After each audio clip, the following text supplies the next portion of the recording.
میرے نبی رحمت نور مجسم شفیع معظم صلی اللہ علیہ وسلم نے فرمایا جو بی بی بن سور کے بازار جائے، میری طرف دیکھیں، آنکھیں کھول کے دیکھیں، یہ حدیث آپ نے سنانی ہے، انشاءاللہ بولیے، سنائیں گے انشاءاللہ تعالی، بول کے انشاءاللہ کہیے آپ کو ثواب ہوگا، سنائیں گے انشاءاللہ۔ میرے نبی کریم صلی اللہ علیہ وسلم نے فرمایا جو عورت بن سور کے بازار جائے، اب تو خیر بیویاں برقع پہن کے جاتی، برقعے پہ بھی کڑھائی کی ہے، برقعے پہ بھی کام کرایا، برقعے پہ جو کام اور نقش نگاری ہوئی ہے وہ 10,000 کی ہے۔ برقع پردے کے لیے پہنا تھا، دکھانے کے لیے۔ یہ کیسا برقع ہے کہ اس نے برقع بھی پہنا ہوا ہے اور برقع بھی اس نے فیشن والا پہن لیا ہے؟ یہ کس طرح کا؟ اس تو پردے کو پردے کی ضرورت پڑ گئی۔ یہ کیسا پردہ ہے کہ جو پردے کو پردے کی ضرورت ہے؟ برقع تو اس لیے ہوتا ہے کہ مجھے دیکھے کوئی نہ، اور اس نے تو پہنا ہی اس لیے کہ ذرا لوگ دیکھیں تو صحیح میں نے کتنا قیمتی پہنا ہے۔ اس حجاب کو حجاب کی ضرورت پڑ گئی۔ میرے حبیب پاک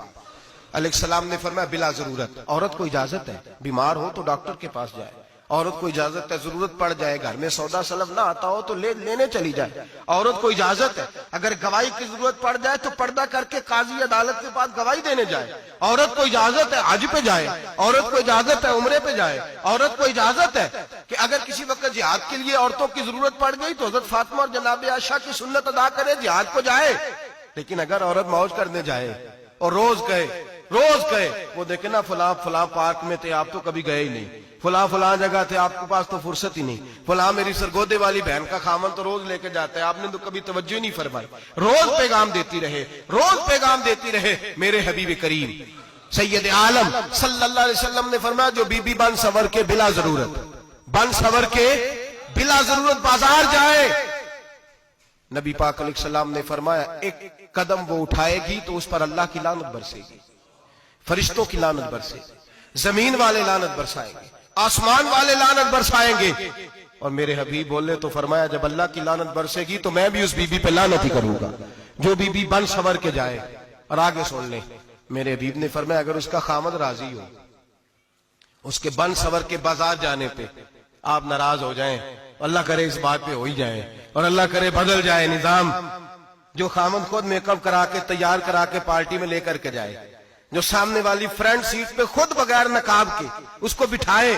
جو موٹر سائیکل کی پشت پہ خود تیار کرا کے بٹھائے، اور جو خود کہے تو چلی جانا جا، تو شادی بھی تو دیکھا، فلاں کام بھی تو کرا، میں آزاد ہوں۔ میرے حبیب نے فرمایا جس کی بیوی بن سور کے جائے، جس کی بیوی میک اپ کر کے جائے، چیلم پہ بھی بیوٹی پارلر سے ہو کے جاتی ہے، جس کی بیوی بن سور کے نکلے وہ راضی ہو، وہ خوش ہو۔ بعض ایسے منع کرتے ہیں، ناراض ہوتے ہیں، وہ گناہ صرف عورت کے ذمے ہے، لیکن اگر عورت بن سور کے نکل رہی ہے اور خامد راضی ہے، وہ کہتا ہے ہاں ہم ماڈرن ہیں، ہم جدید دور کے ہیں، ہاں جدت اسی کا نام ہے، ہاں پھر لوگوں کو پتہ کیسے چلے گا ہمارے پاس پیسے ہیں، کیسے پتہ چلے گا کہ 3 گاڑیاں ایک ابا جی کے پاس ہے، ایک بیٹی کے پاس ہے، ایک بیوی کے پاس ہے، کیسے پتہ چلے گا کہ ہم بہت تعلقات والے ہیں، ابا جی فلاں شادی پہ، بیٹی فلاں گھر میں اور بیوی فلاں گھر چلی گئی، ہمارے تعلقات زیادہ ہے اس لیے ہمیں زیادہ جانا پڑتا ہے۔ میرے حبیب کریم علیہ السلام نے فرمایا عورت بن سور کے جائے، خامد راضی ہو، وہ جتنے قدم اٹھائے گی اتنے ہی اپنے خامد کے لیے جہنم میں مکان تعمیر کرے گی۔ فرمایا اس کے خامد کے لیے اتنے مکان دوزخ میں تیار ہو گئے، وہ جلایا جائے گا، وہ تپایا جائے گا، وہ جہنم کی آگ کا ایندھن بنے گا۔ اور میں نے شاید آپ کو درجنوں بعد حدیث سنائی ہو، میرے کریم رسول نے فرمایا بی بی ایک ہوگی پر 4 آدمیوں کو جہنم میں لے کے جائے گی۔ یا رسول اللہ کس کو؟ فرمایا باپ نے پردے کا نہیں کہا تو باپ بھی دوزخ میں جائے گا، اگر بھائی نے پردے کا نہیں کہا تو وہ بھی دوزخ میں جائے گا، شوہر نے پردہ نہیں کرایا تو وہ بھی جہنم میں جائے گا، وہ بیٹا جو کہتا تھا نا 1.25 لاکھ کا موبائل لینا ہے تو اماں نے گھر کے اندر شور ڈال دیا، مجبور کیا، خامن کو لے کر کے دیا،